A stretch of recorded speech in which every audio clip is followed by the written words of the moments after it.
Bueno, si están de acuerdo, vamos a dar inicio. Aún veo que se siguen conectando más personas. Como quiera, vamos a iniciar con una pequeña introducción. El tiempo perdido, los 20 minutos que traemos de retraso, lo vamos a recuperar con la plática. El licenciado Luis Raúl nos va a apoyar a ser concreto con los temas más importantes, y lo más importante es atender sus preguntas al final de la presentación. Como quiera, esta plática está pensada en realizarse en unos 30 minutos y dejaremos espacio al final para preguntas y preguntas y respuestas, las cuales pues van a ser atendidas por el licenciado Luis Raúl Mesa, por nuestro socio de impuestos Jorge Montes, por nuestro socio del área legal Luis Javier Covarrubias, por su servidor Alonso Ibarra y por el socio fundador Rufo Ibarra Batista. Vamos a dar inicio. Si me escuchas, Luis Raúl, ve preparando la presentación. Me presento, mi nombre es Alonso Ibarra, socio director del despacho Rufo Ibarra Consultores. Primero que nada, darles las gracias por conectarse. De nuevo, extender una disculpa por los problemas técnicos. Les pido a todos que pongan su micrófono en silenciar para poder escuchar bien al presentador. El botón de silenciar lo van a poder encontrar en la parte de abajo en medio, a un lado del botón para colgar. No le vayan a dar en colgar, a un lado está el botoncito para silenciar. Sin más preámbulo, si puedes, Luis Raúl, les presento al licenciado Luis Raúl Mesa, quien es nuestro socio en Derecho Laboral de la firma Rufo Ibarra Consultores.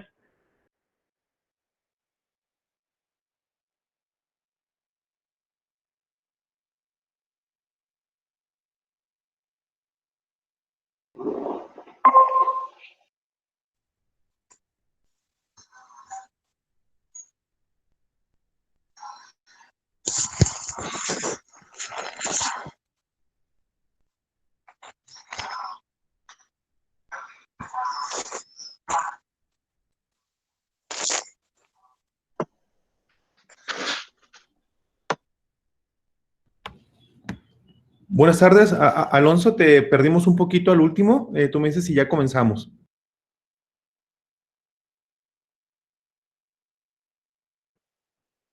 Adelante, adelante, por favor, Luis Raúl, adelante. Gracias.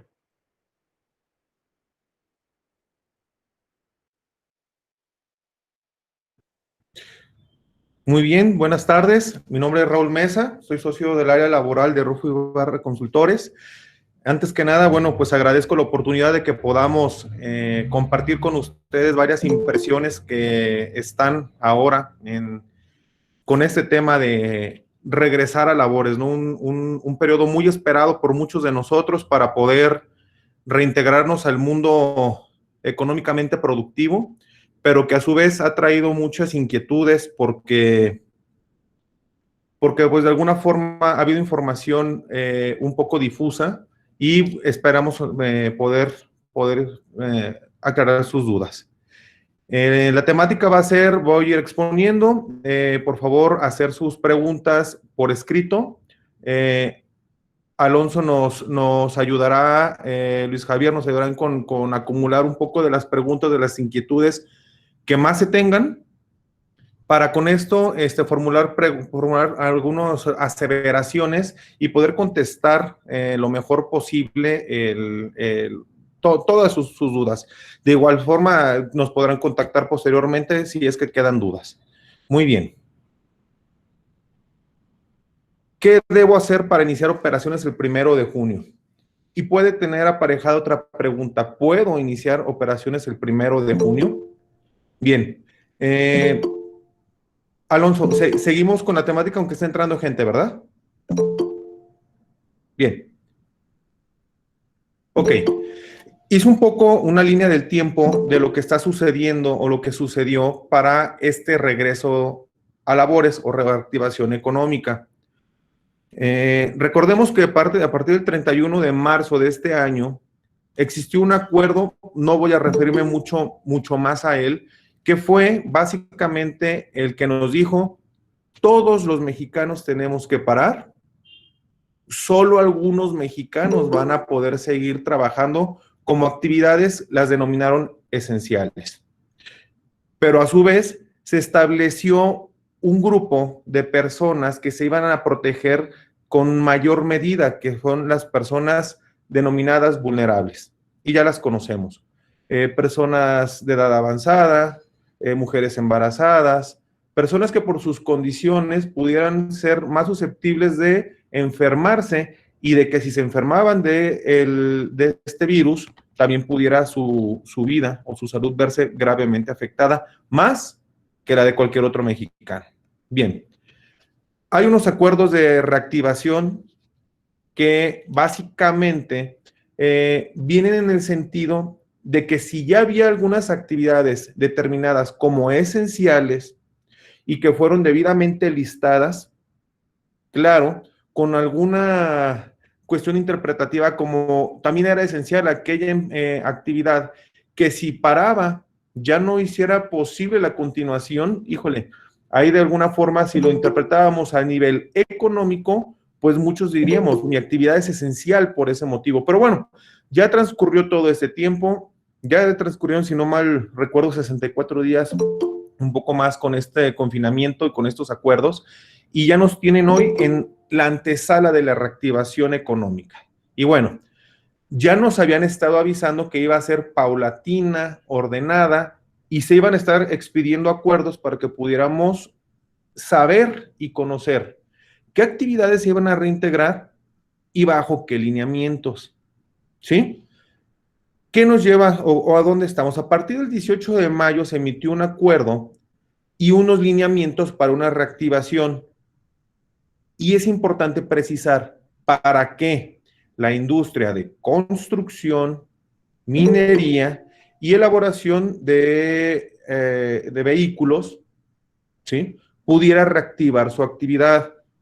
Claro, no dejó de lado que las personas vulnerables también tenían que ser debidamente observadas y vamos a ver en qué nivel, porque varias de las preguntas es, si una persona es vulnerable, de acuerdo al acuerdo del día 31 de marzo, ¿se puede reintegrar a laborar o no?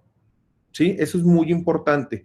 Segundo, muchas personas preguntan, ¿qué pasa?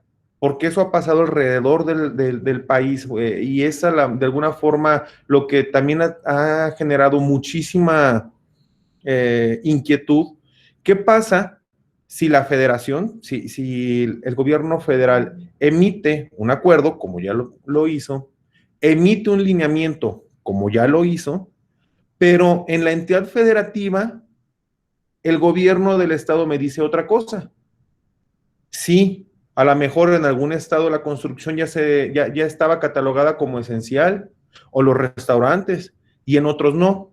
Bien, hay que aclarar algo principalmente. La autoridad, en este momento, la mayor autoridad es la federal. Los acuerdos del Consejo de Salubridad son los que tenemos que seguir, lo que diga el secretario de Salud. Eso es principal, pero vamos a tomar este tema como meramente práctico. ¿Cómo puedo abrir? ¿Qué tengo que hacer? ¿Qué es lo que más le conviene a mi negocio? No es un tema político, no es un tema que vaya más allá de qué es lo que yo tengo que hacer, qué puedo hacer como empresario, qué puedo hacer como persona emprendedora, incluso qué puedo hacer como trabajador. Bien, queremos afirmar nosotros que lo más importante siempre va a ser, y nuestra recomendación va a ser, cumplir tanto con los lineamientos federales como los de mi entidad federativa. ¿Por qué? Porque va a ser la forma más segura en la que yo pueda abrir. Y realmente, más allá de la distinción que hay o no de actividades esenciales o actividades permitidas en una entidad federativa y en el país, más allá de eso, vamos a ver que no están tan distantes y que todas, afortunadamente, siguen un mismo fin: la salud de los mexicanos y la reactivación económica, que no podemos hablar qué es más importante que otro, ni sería el tema ahorita el señalar qué es más importante que otro, sino que hagamos una reactivación económica, pero de una forma segura. Bien, ¿Sí se ve bien la pantalla, Alonso? Sí, sí te vemos, nada más que abriste, exacto, nada más dale clic en donde sea la pantalla para que se cierre las opciones del el detalle de esta, vuelve a No, presentar, porque hay otra presentación que se dio de alta, de otra si persona. puedes, dala de alta tú otra vez, ponle presentar otra vez y, y ya vamos a poder ver tu presentación otra vez. Les recuerdo a todos, favor de poner en silenciar su micrófono y deshabilitar el video también va a ayudar a que escuchen mejor todos. Gracias. Adelante, Luis Listo. Raúl, ya vemos bien tu presentación. Bien, perfecto. Bueno,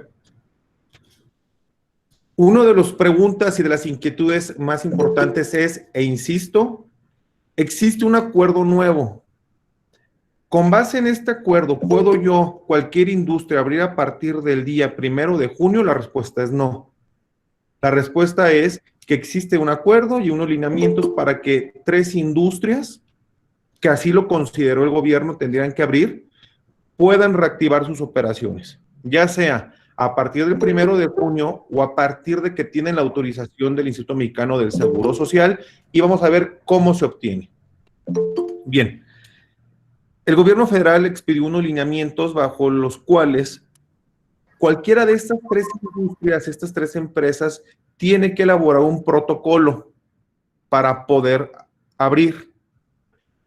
Esto es importante. Si no tenemos ese protocolo y si teniéndolo no contamos con la autorización del Instituto Mexicano del Seguro Social, tampoco es factible la apertura. Y Una interrupción, perdón, Luis Raúl, si nos ayudas a presentar otra vez, alguien está presentando su celular.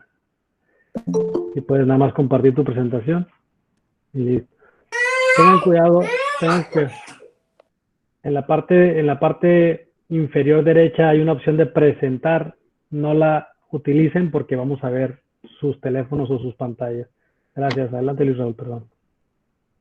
bien, bueno, retomando el tema, entonces vamos haciendo estas aseveraciones, son 3 industrias las que tienen que reactivarse, tienen que tener una autorización del Instituto Mexicano del Seguro Social, y esa autorización, ¿cómo se obtiene? ¿Cómo vuelvo yo a las actividades de forma segura y de forma legal? Bien, la construcción que se hizo en este sentido,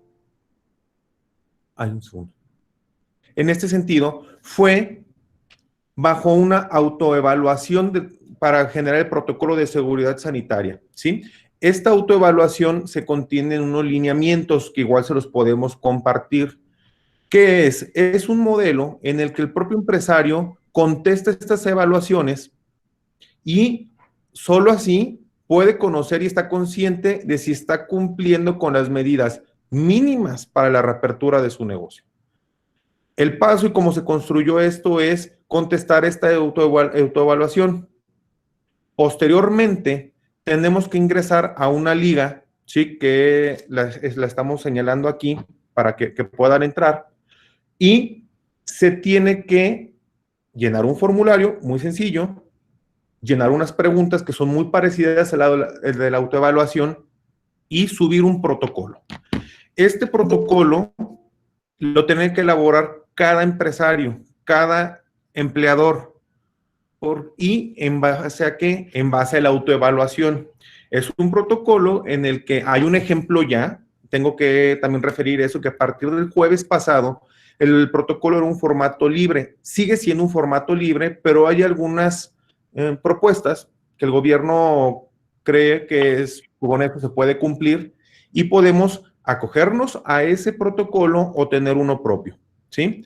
Pero lo importante en este protocolo va a ser la evidencia, no solo, e incluso las autoridades federales en este diálogo que tenemos con ellas a través de conferencias, nos señalaron que no es un protocolo de papel solamente, sino que es un protocolo que recoge las necesidades reales y las implementaciones reales para poder abrir. Cuando lo veamos, y cada uno de nosotros debe de elaborarlo, vemos que se tienen que introducir imágenes o evidencia de que estamos aplicando esto. A saber, voy a otorgar cubrebocas. bueno, tenemos que dar evidencia que la gente va a tener cubrebocas. Voy a sanitizar, voy a tener tapetes, y tenemos que hacer toda esta construcción a través de evidencia fotográfica. Y hay un principio muy importante a partir de los lineamientos y de los acuerdos. Son protocolos de buena fe. Son protocolos que la autoridad los va a dar como ciertos.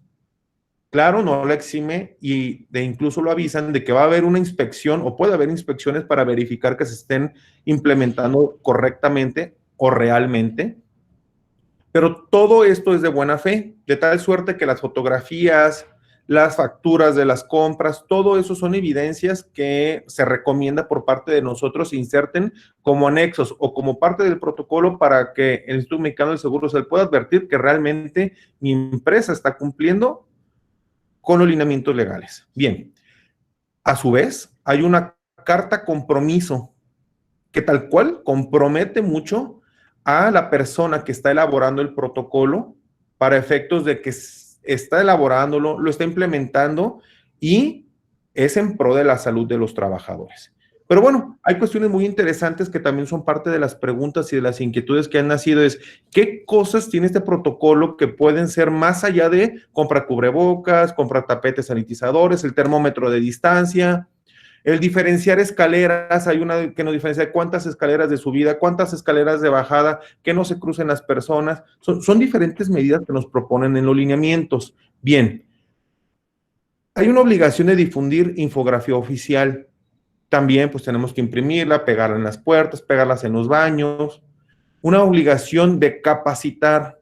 Y recordemos que el modelo de capacitación laboral es a través de las comisiones de capacitación y adiestramiento. No es una capacitación meramente de que ya les dije y quedó todo abierto. No, hay constancias. Y la autoridad lo que nos va a pedir es la constancia legal de que capacite a alguien. ¿En qué tengo que capacitar? En todo. Y realmente, el día de hoy vemos que nos tienen que capacitar en cómo usar un cubrebocas, cómo usar una careta, cómo volverse a poner una careta, cómo usar los tapetes sanitizadores, en fin, todo, otra vez, en pro de la salud de los trabajadores. Bien,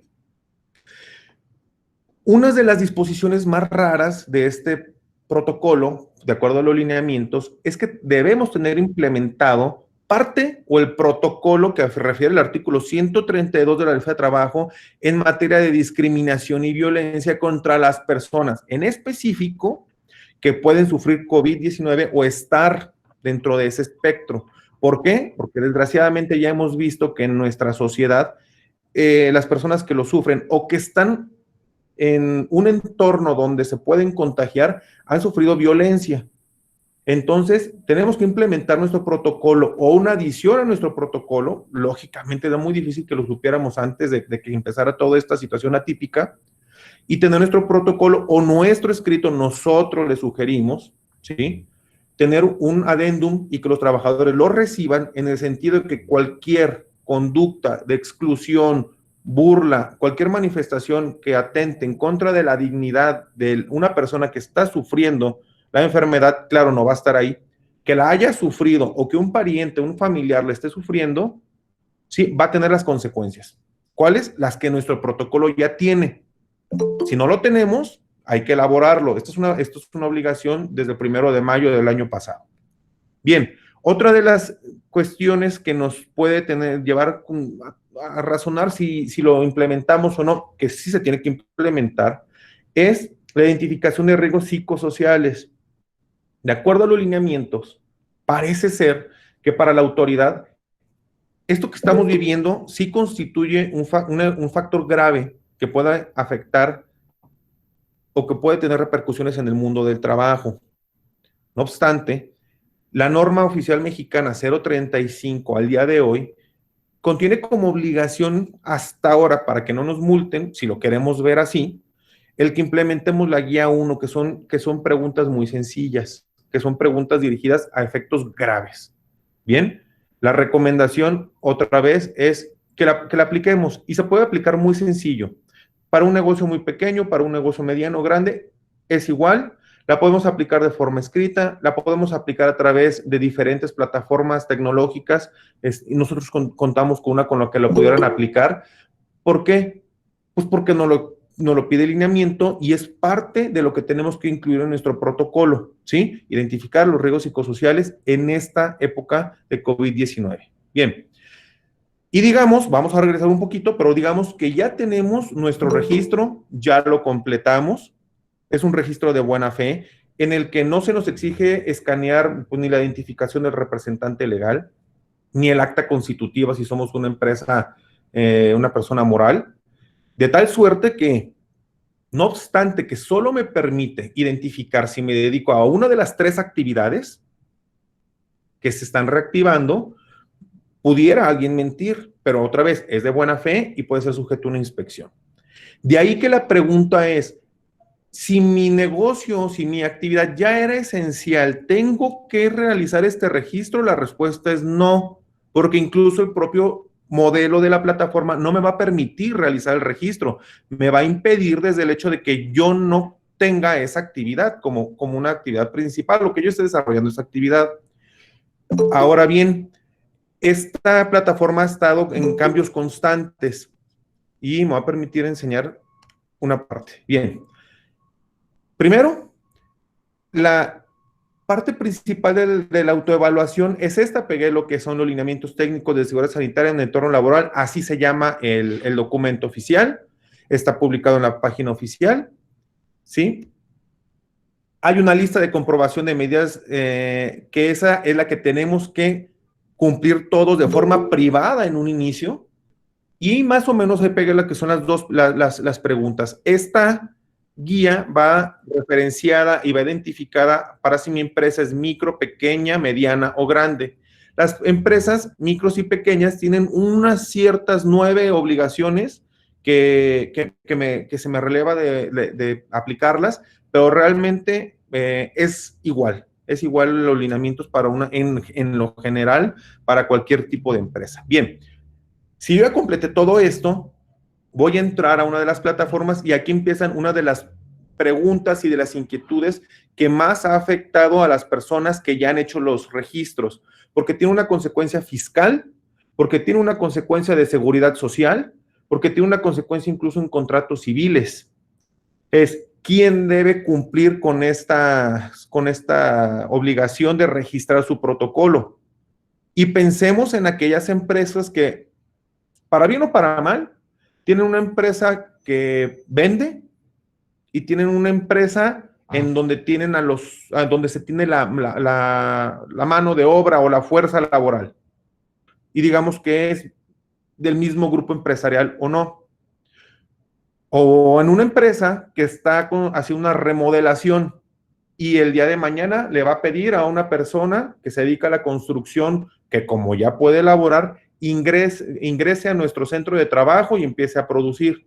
Bien, hay una parte en la imagen que estoy presentando que no venía al principio y es arriba donde dice dirección, en la primer parte, en el 50% hacia arriba, y ahora ya tenemos que señalar si somos un patrón primario o un proveedor. ¿Ok? ¿Qué tan delicado es esto que yo llegue a cumplir con la plataforma aun y cuando yo no tenga trabajadores? ¿Sí?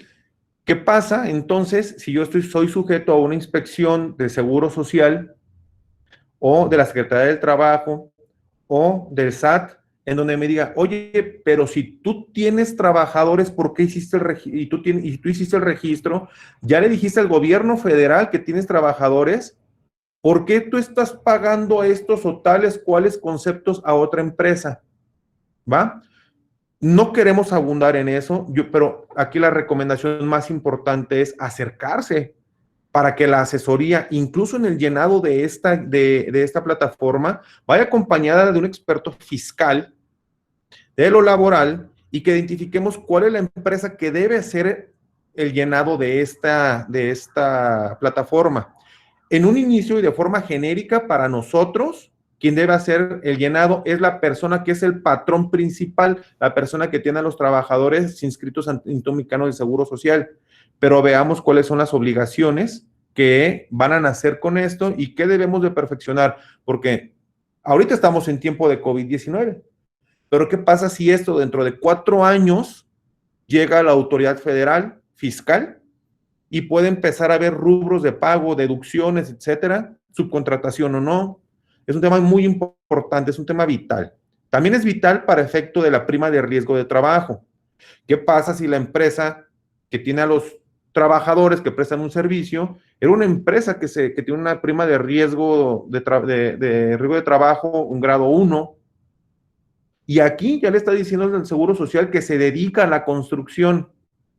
De facto, pudieran pedirme la autorregularización a la prima de riesgo, que es mucho más alta, o de minería. ¿Sí? Es un concepto muy importante que tenemos que valorar antes de hacer el registro. Bien. En la parte de abajo, que es una segunda captura de pantalla, les la inserté para efectos de demostrarle que hay unos documentos que son las propuestas también que hay de protocolo por parte del gobierno, podemos o no podemos hacer caso de ellas, y también de los lineamientos para capacitar a nuestros trabajadores, porque una de las obligaciones, insisto, es la capacitación, y por último la parte de datos de la empresa, que es en donde yo voy a hacer el llenado.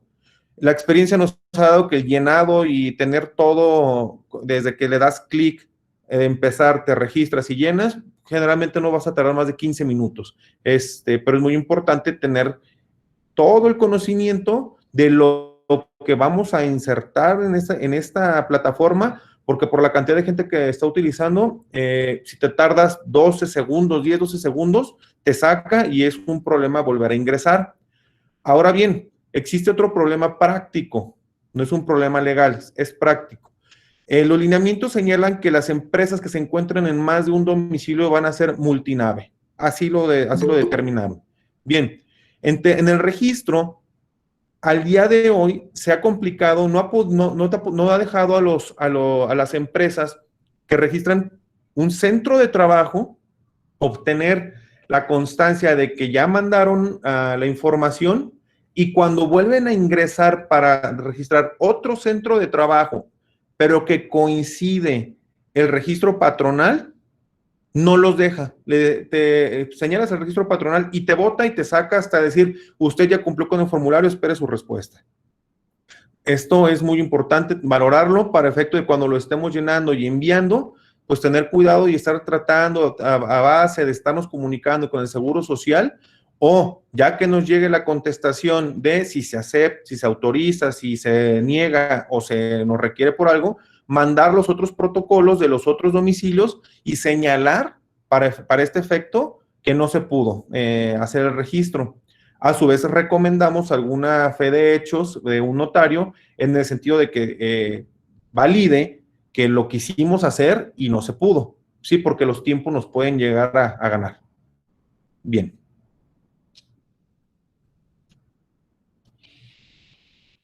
Ok. El contenido de nuestro protocolo.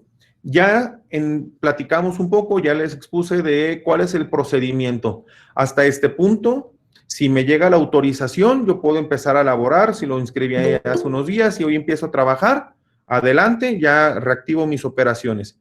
¿Pero de quién y cómo? Bien, el protocolo tiene diferentes secciones. Básicamente, las principales son las estrategias generales de control, el plan de retorno al trabajo y las medidas de protección para las personas vulnerables. Bien, en un inicio tenemos que señalar en nuestro protocolo cuáles son las medidas de sana distancia que vamos a utilizar, y contestando la autoevaluación vamos a saber que no son las mismas las medidas de sana distancia cuando existen protecciones laterales y frontales, o cuando se usa un cubrebocas, o cuando las personas no son vulnerables y tienen una sana distancia. ¿Qué diferencias hay? ¿Sí? Es que escuché un ruido. Bien. Nos pide también cómo vamos a llevar a cabo el control de ingreso y egreso, qué es la diferenciación de turnos u horarios para que no se aglomere las personas. No es lo mismo una empresa con más de una entrada que una empresa con una sola entrada, en donde se pide que se haya una barrera física. Las medidas para prevención de contagios y el equipo de protección personal. ¿Qué equipo de protección personal voy a utilizar en el centro de trabajo para evitar el contagio? Bien a bien, nosotros podemos implementar aquellos equipos de protección personal que nos sugieren, ¿sí? Guantes, tapetes sanitizantes, cubrebocas, caretas, la detección como una promoción de la detección de la temperatura, pero también nos pide medidas de ingeniería, como dónde voy a apartar a las personas que me dicen o que yo logro captar que están teniendo un síntoma de COVID-19. ¿Qué ingeniería voy a aplicar si yo tengo transporte de personal? Tiene que sanitizar los asientos, se tienen que dejar lugares para que no convivan y tengan la sana distancia. ¿Qué medidas voy a implementar además en el comedor? ¿Se tienen que cancelar asientos o no? ¿Cuántas personas van a ingresar en cada momento? ¿Dónde voy a ponerse gel antibacterial? Todo eso nos pide el protocolo. Suena mucho, pero realmente su construcción, si lo vemos, si lo analizamos, sí es factible hacerse. Es cuestión de ir de la mano con alguien, con un experto, pero también es muy lógico. Bien, en cuanto al plan de retorno al trabajo, nos habla de tener una planeación y un plan de información y capacitación a través de la infografía, y una capacitación que nosotros sugerimos se lleve a cabo a través de la Comisión de Capacitación y Adiestramiento, que ya debemos de tener implementada en la empresa, ¿sí? La medida de prevención de brotes también, y ciertas políticas temporales. Otra vez estoy hablando de que las personas que puedan trabajar en casa siempre nos sugieren que trabajen en casa, que no se presenten. Y aquí viene una de las medidas importantes, avanzando al siguiente punto, que son las medidas para protección de las personas vulnerables. Nos preguntan y la duda es, oye, si la persona es vulnerable, ¿puede o no puede regresar a laborar? Bien, nos dice el protocolo, los lineamientos, que si mi municipio está en la semaforización, que va a ser a partir del 1 de junio, en nivel bajo, sí pueden regresar. Claro, observando medidas de sanitarias y medidas de sana distancia, etcétera. Que si está en nivel medio y alto, propicie que sean las últimas que regresen, que de preferencia no regresen, pero si regresan, tenemos que señalar qué vamos a hacer. Si mi empresa tiene un alto porcentaje o necesito que personas vulnerables, o sea, por edad, por alguna enfermedad, por obesidad, por hipertensión, porque están regrese, primero trata de que se queden en casa. Pero si lo hacen, ¿qué medidas vas a adoptar? Y es lo que va a vigilar el Seguro Social en nuestro protocolo. En nivel máximo está prohibido. No pueden regresar al nivel máximo las personas en situación de vulnerabilidad. Pero nace otra pregunta, y aquí es un problema que no se vio subsanado en la información que nos otorgó este instructivo. Si la persona es vulnerable y yo necesito que regrese, ¿debe o no debe presentarse? ¿Sí? No nos dice. En primer lugar, especularíamos ahí si decimos algo, pero pareciera ser que en protección de sus derechos humanos, solo aquellas que se encuentran en nivel bajo y con la autorización del Seguro Social podrían regresar. ¿Sí? Pero no nos... a ver, un segundo.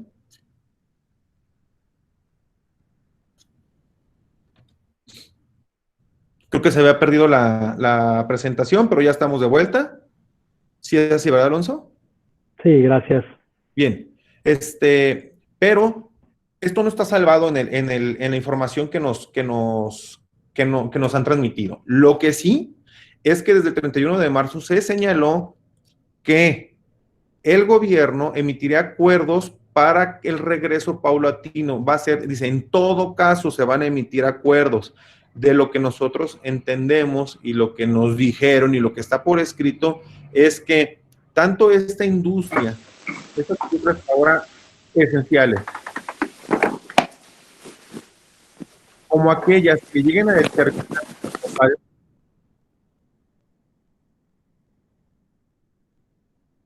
que se lleguen a determinar como tal, como esenciales, van a contar con un acuerdo previo.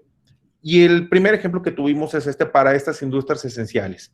Ahora bien, las empresas, otra duda, las empresas que estaban catalogadas como de actividad esencial previo a este acuerdo y a este sistema deben de tener su protocolo, sí deben de tener un protocolo.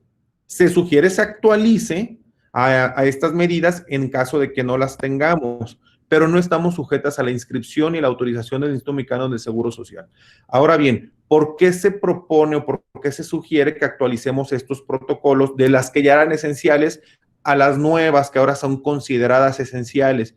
¿Y por qué proponemos que cada que exista, salvo que se diga otra cosa por el gobierno, pero cada que se integre como actividad esencial una nueva, se vayan actualizando los protocolos? Porque no debemos olvidar la existencia de un derecho humano de los trabajadores como personas. Entonces sí sería un grado de desproporción y una posible discriminación que unos trabajadores que en igualdad de condiciones, en igualdad de padecimientos, a uno se le proteja más que a otro, ¿sí? Ambos con el mismo derecho a la salud y a la vida. Entonces, para evitar algún problema, para evitar una demanda laboral, para evitar una multa por la Secretaría del Trabajo, por Secretaría de Salud, por COFEPRIS, una demanda de responsabilidad civil, una denuncia penal, ¿sí? Por un homicidio culposo, ¿sí? No tomar una medida que lleve a una persona a eso. Para no meternos en eso, pues lo preferible es ir actualizando nuestros protocolos y trabajando poco a poco. Sí, claro, no de forma con susto, no. Podemos irlo trabajando, ir cumpliendo y así ir protegiendo el patrimonio de mi empresa, la reactivación de mis actividades, de la reinserción al sector productivo y la salud de los trabajadores. Ahora bien, ¿qué pasará? Y era otra pregunta que también está en el aire. ¿Qué pasará con aquellas empresas que eran esenciales, pero que no trabajaban, que ahora van a trabajar para una nueva? Por ejemplo, un comedor que se vaya a integrar a una empresa en construcción. Una empresa que ya trabajara con... Súbale volumen, a ver, chéquele a ver si trae, porque ya tiene volumen la computadora. Una empresa que ya trabajara antes como parte de la cadena de suministro, que no trabajara antes como parte de la cadena de suministro de una esencial, pero ahora se vaya a integrar a una nueva esencial. Bueno, nuestra recomendación es que si estamos ahí, si nosotros teníamos un taller, una industria que no estaba trabajando por falta de una persona que nos hiciera un pedido, que si no lo hubiera hecho, sí podíamos trabajar de acuerdo al acuerdo del 31 de marzo, y voy a reactivarme, la recomendación es cumplir con el protocolo. No con la inscripción, porque otra vez, si yo me quiero ir a la inscripción, me va a decir si soy de minería, si soy de construcción o de la elaboración de vehículos, y no lo soy, ¿verdad? Esa sería la recomendación hasta el día de hoy. Ahora, la semaforización hay que tener en cuenta que si nosotros estamos en un nivel bajo, pero por algo llega un brote y se va a un nivel medio, o si estoy en un nivel alto y se va a un nivel máximo, tendremos que acudir al protocolo. Y, por ejemplo, si yo estaba a un nivel alto con buenas medidas de protección y ese día se vuelve máximo, las personas en estado vulnerable no podrán acudir a laborar.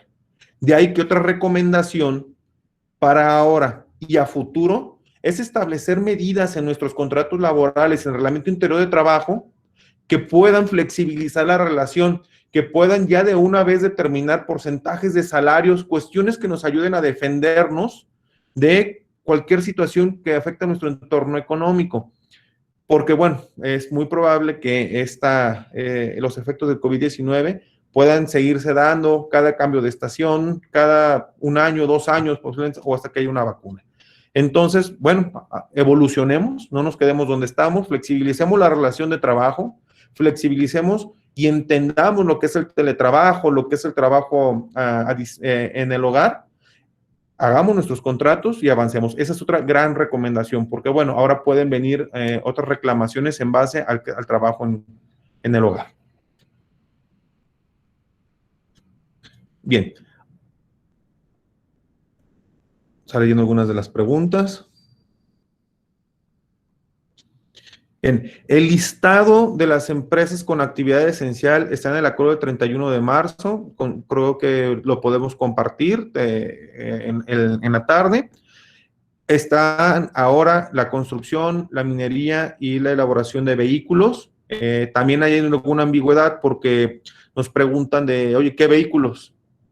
Aéreos, marítimos o terrestres, ¿no? El acuerdo no lo dice y por tanto si no se hace una exclusión y yo estoy dentro de una industria a la mejor que proporciona servicios a la aeronáutica o a vehículos o a barcos, también me pudiera llegar a integrar al sector productivo como una empresa de la cadena de suministro, bajo el mismo concepto que se hizo desde el 31 de marzo. Bien, expongo un poquito aquí de la infografía y lo que se ha venido utilizando en los protocolos que ya han sido autorizados por el Instituto Mexicano de Seguro Social, ¿sí? Es poner este tipo de infografía que la podemos descargar de las páginas oficiales del Gobierno de México o de la Secretaría de Salud, incluso también en el IMSS tienen links, y exponerla en lugares visibles del centro de trabajo. Otra vez, si es un centro de trabajo con 2 trabajadores o es un centro de trabajo con 1000, yo lo determinaré en base a la autoevaluación. Pero recordemos que lo van a estudiar y nos van a decir si es con eso, con lo que se cumple o no. Entonces, si podemos, la distinción es pongo 2 o pongo 3, bueno, pues yo creo que poner 3, ¿no? Infografías o siempre irnos un poco hacia arriba. Ahora bien, en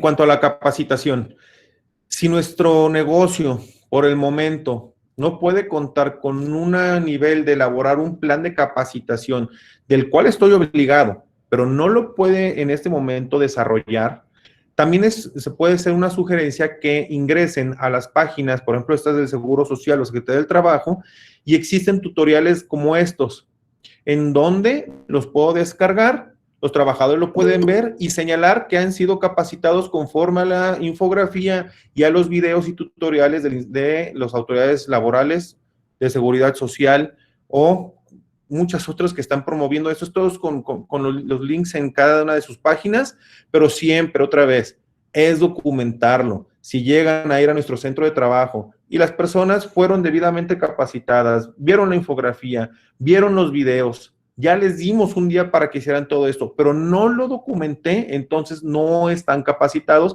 para fines legales. Si yo proporcioné ya un equipo de protección personal y puede darse el caso que se tenga que utilizar el cubrebocas, careta, etcétera, pero el día que llega el inspector, el trabajador no lo llevó, lo tiró, se lo quitó y lo advierten, ahí el problema va a ser del patrón.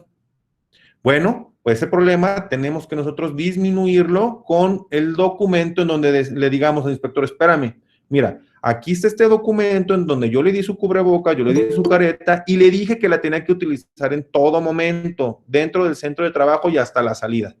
¿Sí? ¿Para qué? Para evitar una multa o que si hay una multa sea la menor posible, que ahorita vamos a hablar cuáles son las multas, si yo incumplo en materia laboral con las medidas de seguridad y seguridad en el trabajo y con la obligación, de acuerdo al Reglamento Federal de Seguridad y Seguridad en el Trabajo, de implementar medidas en periodo de contingencia. O sea, sí existe ya esto. Bien. Posteriormente, y para finalizar la parte de la presentación y por el tiempo que ya nos ha tomado, ¿sí?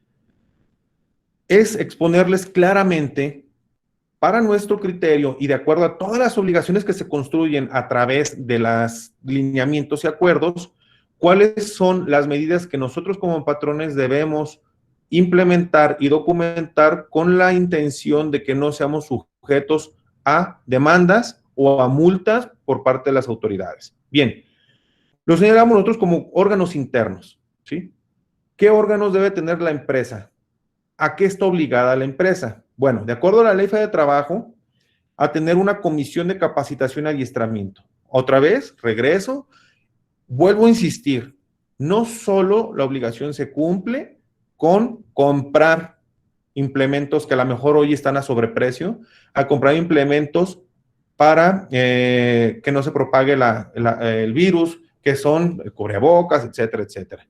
No se cumple con eso, sino que los tengo que capacitar para cómo lo utilicen, que no lo traigan abajo, que no se lo estén quitando, le estén dando la vuelta, etcétera. Todo eso merece una capacitación, puede ser mínima, puede ser en infografía, puede ser en videos otra vez, pero hay que documentarlo.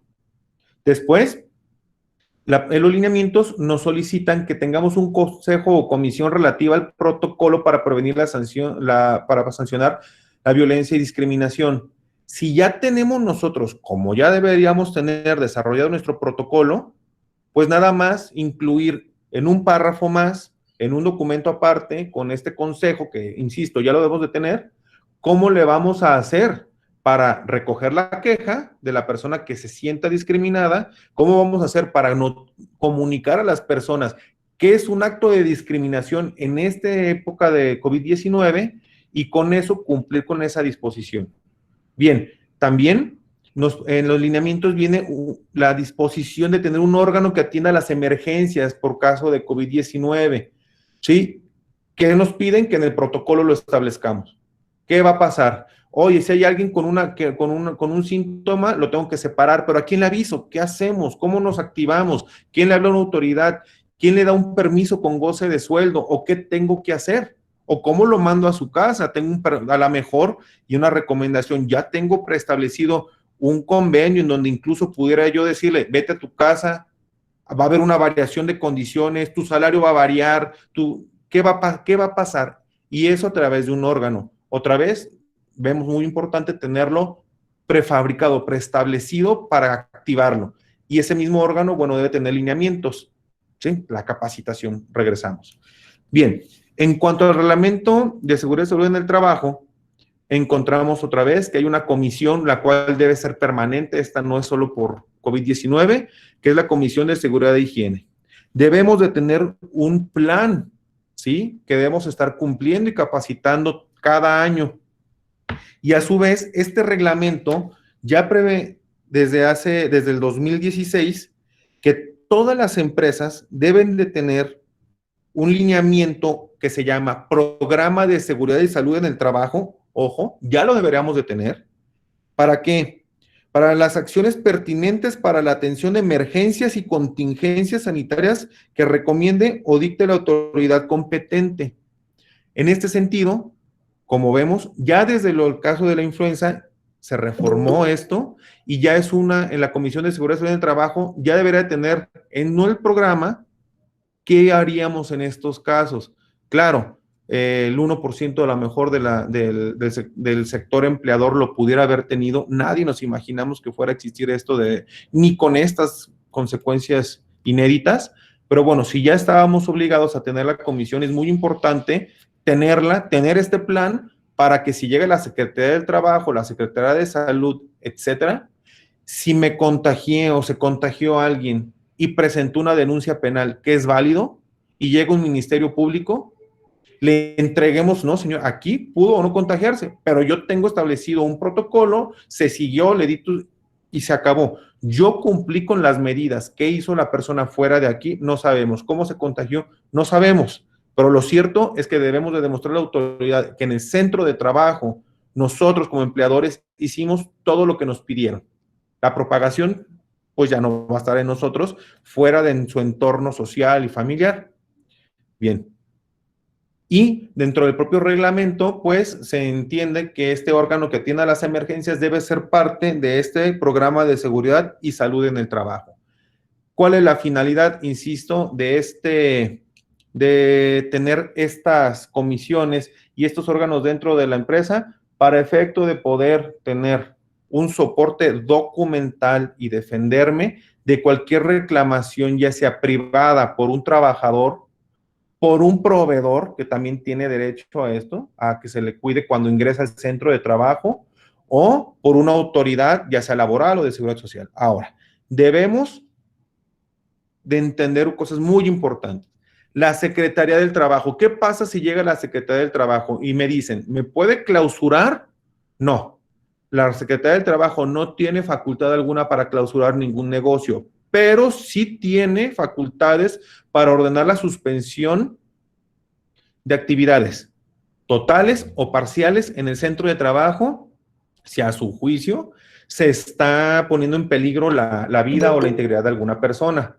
Bien, pero la autoridad laboral, en ejercicio de sus funciones, y lo está haciendo, comunica de forma inmediata a la Secretaría de Salud que hay una actividad que es riesgosa y inmediatamente, en nuestra experiencia, acude la Secretaría de Salud.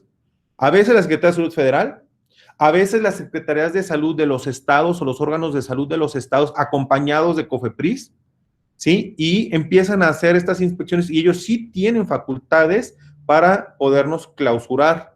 Entonces, la clausura es una palabra mayor por el tiempo que nos puede tomar su reactivación. ¿Sí? Ahora bien, lo que nos pueden pedir en este momento es cualquier cuestión relacionada a las inspecciones ordinarias o extraordinarias, pero en la experiencia lo que están pidiendo es que tengamos a la vista y de forma documentada, así como en entrevistas personales con los trabajadores, implementadas todas las medidas que eviten la propagación del COVID-19 en el mundo del trabajo. Bien. Pues bueno, esto fue, esperemos que haya sido una guía muy rápida, la verdad el tema da para mucho, pero una guía muy rápida de cómo hacer la reactivación inmediata, ¿sí? Habrá medidas a futuro seguramente que nos va a imponer el gobierno federal, pero estas son las mínimas y se parecen muchas, son muchas, pero son las mínimas para poder lograr la reactivación económica de forma legal, de forma segura y pues, ¿por qué no entender que si llega una inspección, si no he estado ganando dinero, si he estado cerrado, pues evitar una multa por parte de la Secretaría del Trabajo? Ahora bien, nada más para completar la exposición, nos pueden decir, oye, ¿qué puede pasar? ¿Qué me puede pasar si yo abro? Digo que tengo mi protocolo, lo subí y no lo implemento. Y así pongo a trabajar a la gente. Bueno, la Ley Federal de Trabajo establece en el artículo 994, fracción 5, que podrá ser una multa de 250 a 5,000 UMA al patrón que no observe en las instalaciones de su establecimiento las normas de seguridad e higiene o las medidas que fijen las leyes preventivas de riesgo de trabajo. ¿Sí? Otra vez, al estar contenido en la ley, al estar contenido en el reglamento, que tenemos la obligación de tener un plan para efecto de contingencias y emergencias, así como el existir un lineamiento de la autoridad federal competente, puedo ser susceptible a esta sanción, repito, de 250 a 5,000 UMA. Nunca ha pasado, o que nosotros sepamos, pero también debemos recordar, ¿y qué pasa si no lo cumplo y quien se quejó fue una persona? ¿O qué pasa y si son más? ¿Qué pasa si hoy es una y me multan y en lo futuro vuelvo a incumplir? Bueno, la Ley Federal del Trabajo establece que si existen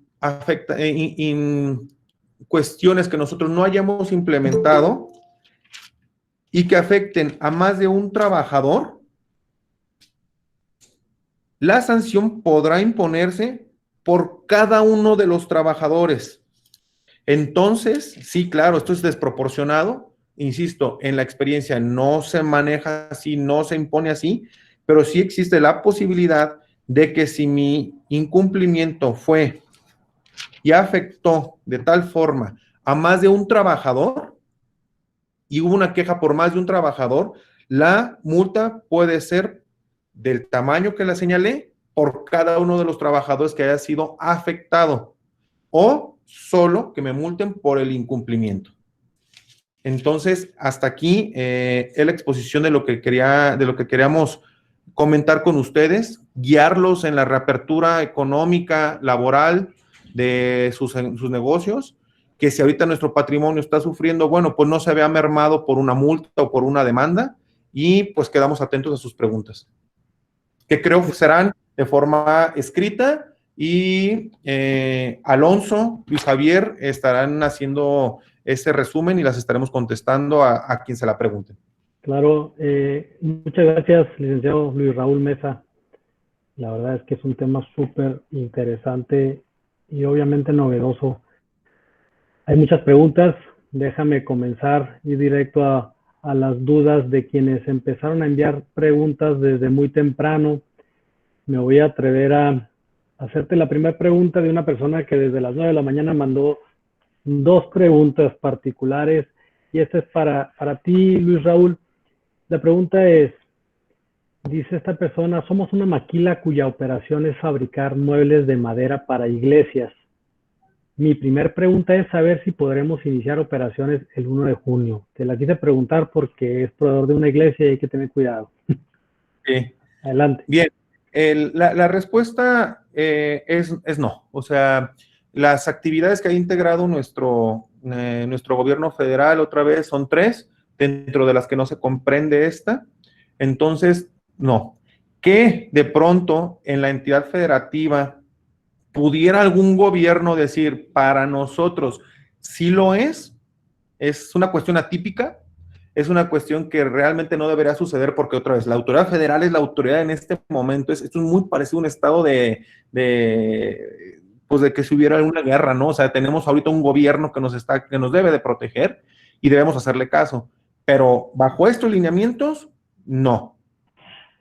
De acuerdo. La siguiente pregunta, si está por ahí Luis Javier, esta pregunta la quiero dirigir al licenciado Luis Javier, quien es nuestro socio en el área legal, y es de esta misma persona. Su pregunta es, un segundito para encontrarla.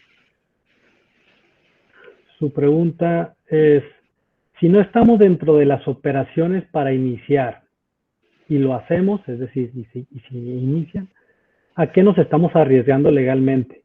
Aparte del riesgo por la salud de nuestros empleados. Ok, buenas tardes a todos, gracias por escucharnos y felicidades a Luis Raúl por su presentación. Para responder la pregunta yo la dividiría en 2 partes. La parte muy legalista y muy estricta, ya inclusive la mencionó por ahí el licenciado, en materia laboral, la Secretaría del Trabajo, a través de alguna inspección, de una visita, podría imponer las sanciones a las que ya hizo referencia, pues esas por una parte, que van desde 50 UMAS hasta 50,000 UMAS, que son por ahí de 400, 500 mil pesos, y que en una interpretación estricta pudiera ser hasta por trabajador afectado, ¿no? Por otra parte, la Secretaría de Salud, a través de sus visitadores, que principalmente lo hace a través de COFEPRIS, también la Ley General de Salud establece sanciones para quienes no cumplan con las suspensiones y las otras medidas que dicta el Consejo de Salud. Ahí la multa es todavía más alta. La ley te está contemplando por ahí 10,000 veces el salario mínimo del área geográfica, que en el caso de nosotros en frontera estaríamos hablando por ahí de 1,850,000 pesos por ahí, por no obedecer la suspensión general que está decretada. Eso es la parte muy estricta. La parte real, por lo menos aquí en Baja California, y tengo entendido que también en el resto de la República, es que estas sanciones económicas no se están aplicando. Se están aplicando las suspensiones, las clausuras y otras medidas que son tendientes a que la empresa de facto, o sea, en la realidad, deje de trabajar y que la gente se vaya a su casa, y que le da al gobierno la flexibilidad para que en un momento dado, una vez que se considere que la parte peligrosa ha pasado, que el gobierno puede decir que la gente vuelva a trabajar. ¿Por qué? Porque si de manera formal, oficial, te pone una multa de 2 millones de pesos, luego va a estar medio difícil que te la quite por alguna vía legal para que tú puedas regresar a trabajar. Y entonces a las empresas todavía, aparte de la presión económica que tienen, tendrían que pagar estas multas para regresar a trabajar. Entonces haría más difícil que la gente regrese a trabajar. A lo que voy es que tanto de manera real como en las declaraciones, los funcionarios están diciendo que no van a multar, pero que sí van a estar muy pendientes de estar asegurándose por una vía o por otra, ya sea la legal o la vía de facto, asegurándose de que las empresas que detecten que están trabajando y que no son esenciales dejen de trabajar y manden a la gente a su casa. Eso es lo importante para ellos ahorita. Muchas gracias, Luis Javier. Voy a continuar con las preguntas que están haciendo las personas que están viendo la transmisión en vivo y ahorita paso a las preguntas que estamos viendo aquí en el chat. Otra pregunta que la voy a dividir en 2, Luis Raúl, y es muy popular la pregunta aquí con las personas que están viendo en vivo, tiene muchos likes. La pregunta es, ¿los trabajadores mayores de 70 años que tengan una actividad profesional como abogados o doctores, contadores y administradores de empresas están autorizados para reiniciar labores de manera cotidiana? ¿Y cuáles serían las medidas a respetar con la sana distancia? Aquí te dejo la pregunta, sin embargo, me gustaría que la contestaras considerando una persona que tenga menos de 70 años y una persona que tenga más de 70 años. Adelante, Luis Raúl. Estás en silenciar. Ahí está, habilita tu micrófono. Bien. Gracias. Aquí el tema es, vamos a tener que distinguir y hacer como una matriz. Es, si la actividad ya era esencial previo a este acuerdo nuevo, solo tengo que, como recomendación, actualizar los lineamientos del protocolo. Visto no desde la empresa, visto desde los trabajadores y de sus derechos humanos, de un trabajador en igualdad de condiciones no debería verse más protegido que otro, ¿no? Porque ninguna vida es más importante que otra para fines legales y, bueno, es una discusión diversa. Bien, pero si yo venía laborando porque ser esencial y ahora se le va a permitir a las personas, tengo una persona, por ejemplo, en este caso, con una edad que se le pueda, o una condición que se le pueda catalogar como vulnerable, ¿puede regresar o no? Interesante. El acuerdo no es claro y es muy capciosa la pregunta. No obstante, hay un renglón, ¿sí?, que nos dice que sí, pues, parece ser que les aplicaría, dice, a las empresas referidas en este acuerdo y a las demás. Yo quisiera entender, ¿no? Pues que son las que no están contempladas en el acuerdo de construcción, minería y elaboración de vehículos. Ahora bien, ¿qué puedo afirmar como abogado laboral, como abogado también que ve los derechos humanos? El trabajo es un derecho humano. Entonces, si una persona que estaba como vulnerable hoy, en igualdad de circunstancias, puede trabajar bajo ciertos lineamientos que permitan que su salud esté bien, que la semaforización sea la adecuada, pues también entonces, bajo ese mismo derecho y garantía individual, ese derecho humano, pudiera yo reactivarme porque tengo otra vez en las mismas condiciones, los mismos derechos, claro, con las mismas salvedades, ¿verdad? Ese sería mi punto de vista. Ahora, si no era esencial, bueno, pues ahora tengo que sumarme a este lineamiento y cumplirlo como lo dijimos. Correcto, muchas gracias, Luis Raúl.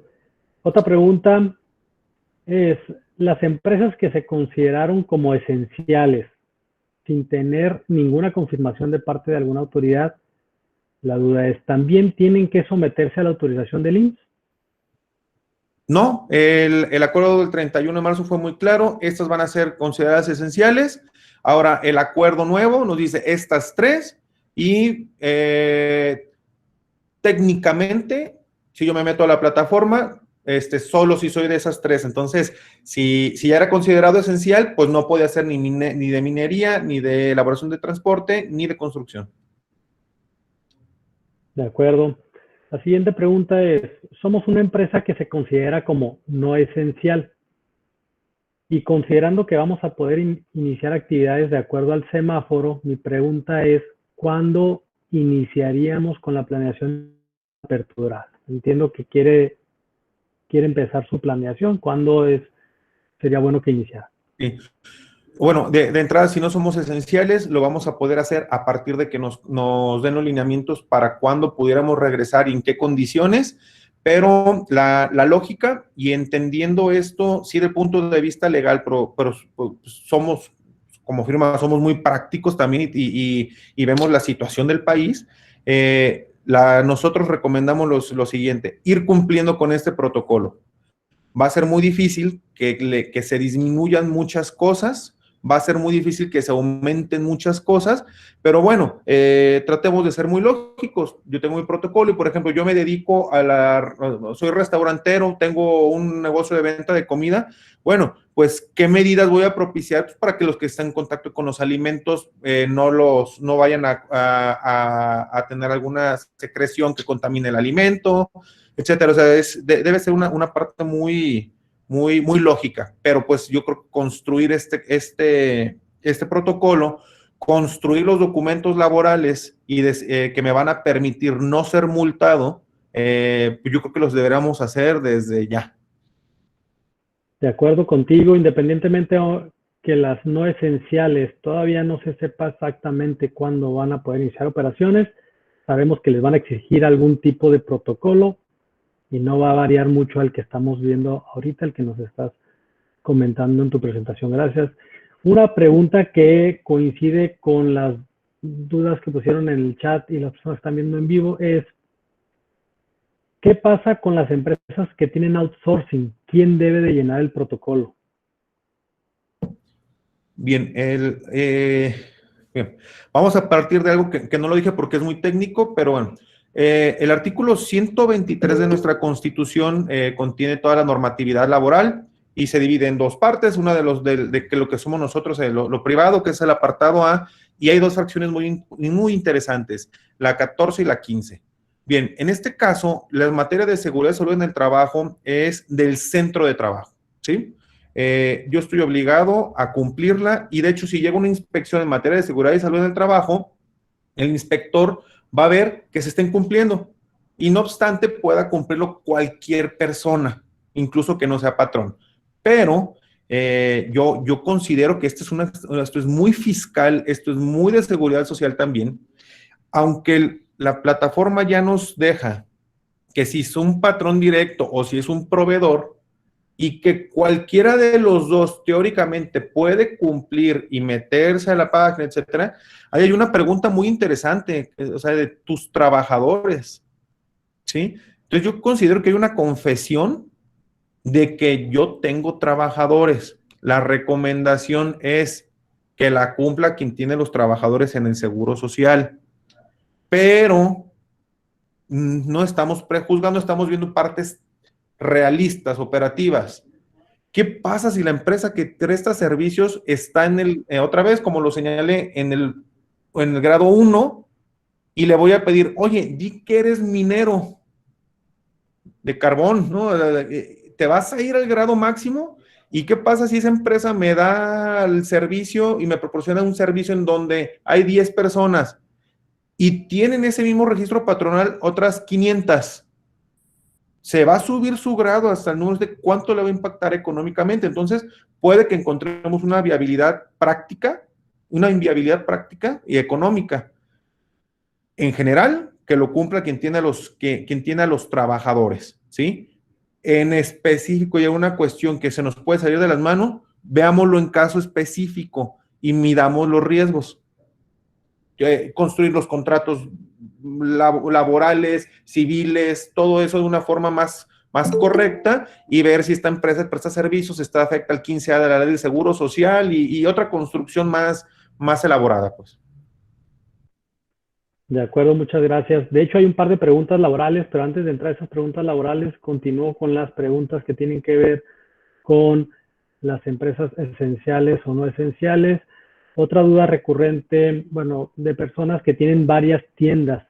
Preguntan si se tiene que mandar evidencia de todas las tiendas para la elaboración del protocolo.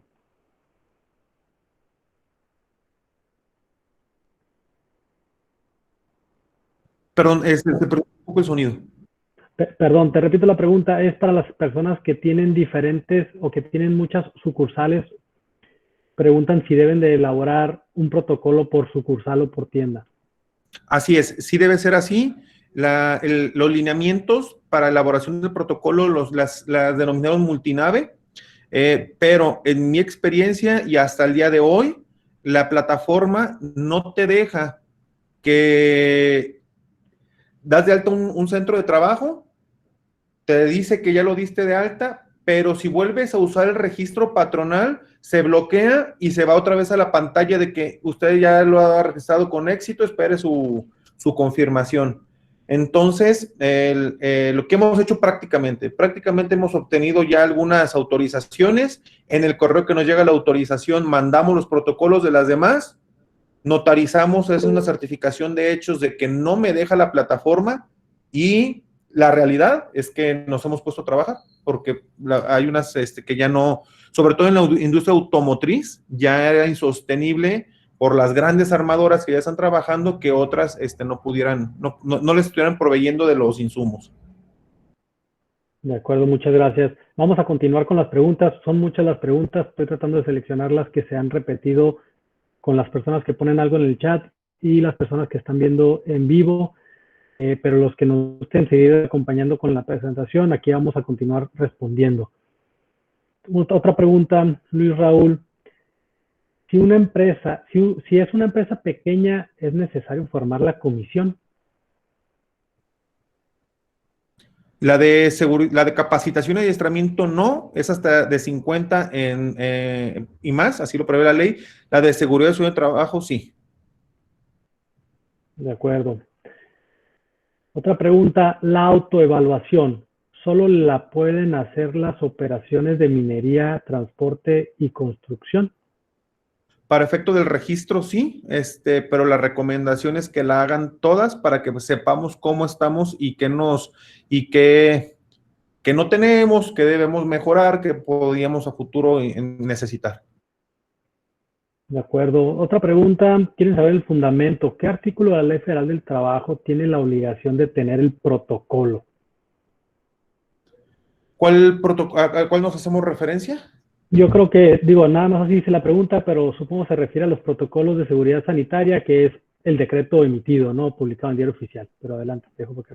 El de seguridad sanitaria es por la obligación de este acuerdo de reactivación del 15 de mayo, o sea, ese viene ahí, no viene en la Ley Federal de Trabajo, pero en el reglamento sí viene la obligación de hacer caso a las medidas que las autoridades impongan. De acuerdo, muchas gracias. Voy a pasarte un par de preguntas laborales que hicieron. La primera pregunta es, si algún empleado no quiere seguir los protocolos, ¿se puede finiquitar o se le pueden levantar actas administrativas? Sí, es muy importante esa parte, ¿no? Porque puede llegar a ser, uno, muy molesto y dos, casi delictivo el no seguir un protocolo. Primero, tenemos que demostrar que se lo comunicamos, que lo conoce, que conoce las medidas y que conoce cómo utilizarlo. Y después, levantar un acta administrativa. Y sí, con base en esta acta administrativa, se le puede rescindir la relación de trabajo en un incumplimiento. Ojo, en un juicio, él puede ir a decir, no traía cubrebocas porque a mí nunca me dijeron, no me lavaba las manos porque a mí nunca me dijeron. Sí, es evitar eso. Por eso es construir la parte sólida de la obligación y la comunicación, para si tenemos que acceder a una rescisión también levantar un acta administrativa y proceder con una rescisión, que siempre lo mejor es propiciar la negociación. Pero bueno, si incumple y pone en riesgo la vida de otro, pues puede ser, incluso les digo, hasta una denuncia de una persona que esté junto con él. De acuerdo, muchas gracias. Otra pregunta de Ángel Martín del Campo, a quien le mandamos saludos, dice, tengo personas vulnerables y no deben trabajar, ¿tengo obligación de seguir pagando? Sí, desde el acuerdo del 31 de marzo es un tema muy diferente al que estamos tratando, aunque estará vinculado. Es un tema que puede tardar aquí una hora y no encontramos la solución, pero sí, hay un acuerdo de carácter general que dice que todas estas personas tienen que irse a su casa y tienen que seguir la relación de trabajo. Algunos pensábamos que era la suspensión ya de las relaciones generales de trabajo, pero el criterio de nuestro gobierno es que no. El criterio del gobierno es que solo es una medida para cuidarlos y se tienen que regresar, se les tiene que pagar su salario o el que en común acuerdo pacten, ¿sí? Puede ser que regresen a su casa a laborar por las actividades, o puede ser que se vayan a su casa y no puedan laborar porque a lo mejor su actividad pues era cargar algo y pues en su casa no serviría, ¿no? Pero sí le tienen que seguir pagando. ¿Puede hacer convenios? Sí, también puede hacer convenios. De acuerdo. Voy a pasar a las preguntas del chat. Hay una persona que dice, soy un restaurante y actualmente estoy al servicio del cliente como servicio para llevar. ¿Es necesario registrarme en IMSS? Supongo que se refiere a los protocolos, ¿no? No, solo las 3 actividades, ahora nuevas esenciales. Correcto. En teoría el restaurante todavía no puede abrir puertas, todavía no hay una indicación de cuándo puede abrir puertas al público. Otra pregunta del chat. Ay, si la persona se contagió adrede fuera del trabajo para que se le siga pagando sin trabajar, ¿se le puede dar de baja? Bueno, la respuesta es sí, si pudiéramos probar que se contagió dolosamente, ¿no? Pero otra vez en lo operativo, en lo real, sería casi imposible demostrar dónde se contagió. ¿Cuáles son las actividades esenciales nuevas? Construcción, minería y la elaboración o la construcción de transporte. De equipamiento de transporte, es correcto.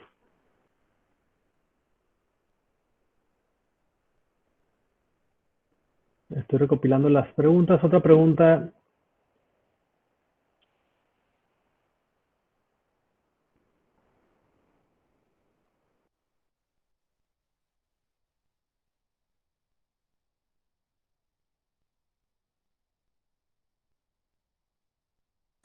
Si tomas.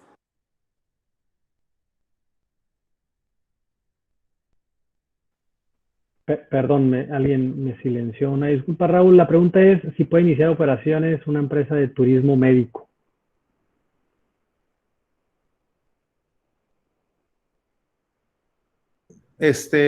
No, digo, no eran, el turismo no era considerado esencial antes, no lo sigue siendo ahora. Y otra vez, alguno a lo mejor me puede decir, oye, pero es que en Aguascalientes, en Jalisco y en otro lado sí los dejan. Acá no. La verdad es que ese es un grave problema que estamos sufriendo como país, pero la normatividad federal, que es la que debe imperar, que es la que constitucionalmente está, es quien nos debe guiar, no nos lo permite. Bueno, gracias. Una pregunta es, si no contestan después de enviar el protocolo, después de las 72 horas, ¿qué procede? Nosotros como laboralistas les diríamos que ahí dice que se impera el principio de buena fe, pero a mí me gustaría escuchar el punto de vista de Luis Javier en cuanto a las negativas o las afirmativas como actos administrativos, que es propiamente un acto administrativo la respuesta que debe dar la autoridad. Les quisiera comentar, al día de hoy, casi a todos los que yo conozco que han enviado, les han contestado en tiempo. Ahí el comentario nuestro podría o debería ser el sentido de la naturaleza de la autoridad que está dictaminando, que es el Instituto Mexicano del Seguro Social, que de alguna manera, aun y cuando tal vez no fuera el que naturalmente debería ser el que contestara este tipo de cosas, es el que se ha encomendado esta misión, y la naturaleza del Instituto Mexicano del Seguro Social es un tanto más, del punto de vista administrativo, es más fiscal. O sea, es una autoridad hacendaria. Y las autorizaciones que se solicitan de las autoridades hacendarias, normalmente, de acuerdo al Código Fiscal, opera una negativa ficta. O sea, estarías teniendo que considerar, hasta que no te contesten, que te contestaron que no, desde mi punto de vista, por ser una autorización y dada la naturaleza de autoridad fiscal del IMSS. Pero pues aquí, como te digo, están mezclando un montón de facultades, están mezclando naturalezas de las diferentes instituciones de la emergencia. Entonces no había certidumbre, pero yo me inclinaría más por ese lado, además de que es lo más conservador, ¿no? Para no sufrir un riesgo innecesario, ¿no?, de multas o sanciones.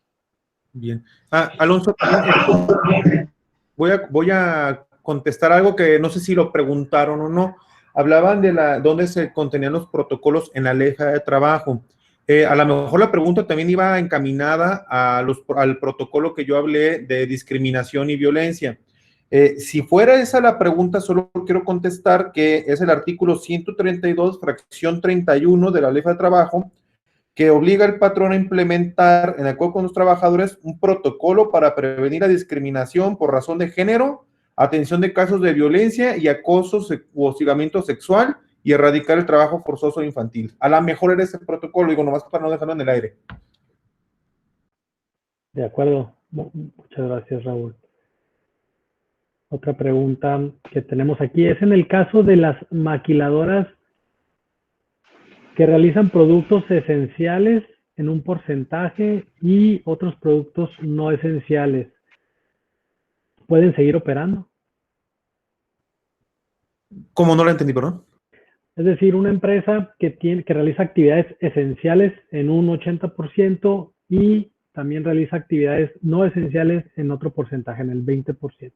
¿Pueden seguir operando ellas?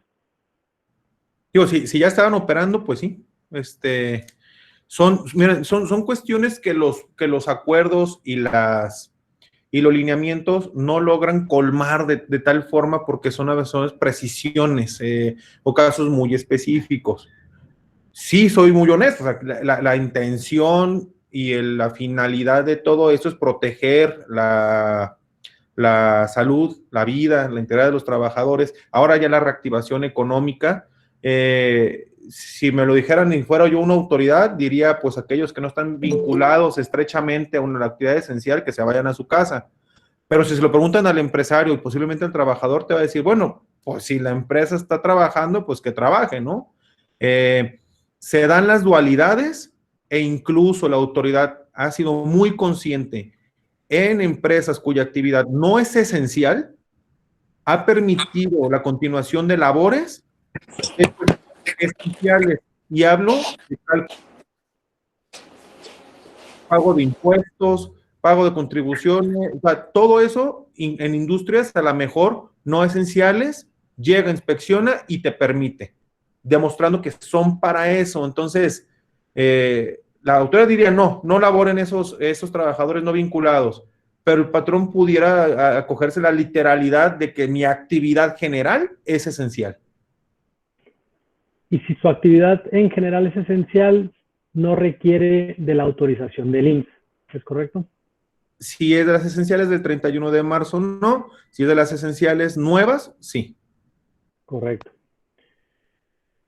Aquí hay una pregunta de una persona que dice, pregunta si puede abrir una empresa del sector mueblero para producir mobiliario de farmacias para exportación y stands de productos médicos. Bueno, al día de hoy, demostrando a la autoridad que estoy vinculado, y es un criterio que la autoridad ha compartido con el sector empleador, si está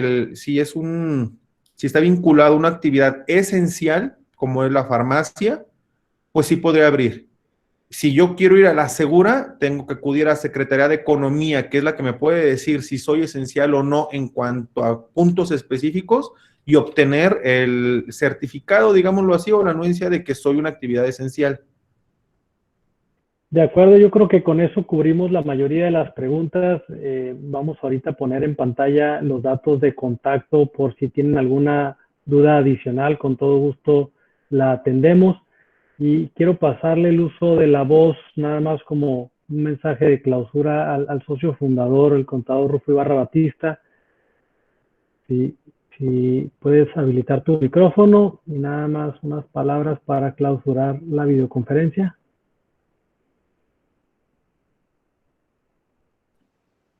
Listo. Demuéstrales que ya eres experto en esta tecnología. No, ya. Lo que no me gustó fue la pregunta esa de los 70 años, si íbamos a salir de la casa o ya no íbamos a salir. Esa como que no me gustó la respuesta.